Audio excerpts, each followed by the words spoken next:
সকলই তোমারই ইচ্ছা, ইচ্ছাময়ী তারা তুমি, তোমার কর্ম তুমি করো মা, লোকে বলে করি আমি।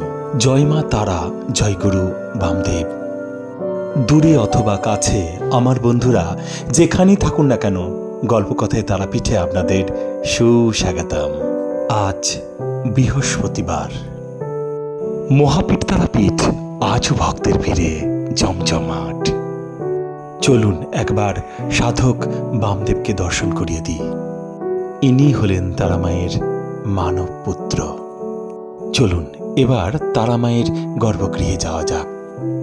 তার আগে আজকের প্রশ্ন, সাধক বামদেব কার কাছে প্রথম দীক্ষা নিয়েছিলেন? সঠিক উত্তর দিতে পারলে আপনি হতে পারেন গল্পকথায় তারাপীঠের সেরা দর্শক। বন্ধুরা আজ এই পর্যন্ত।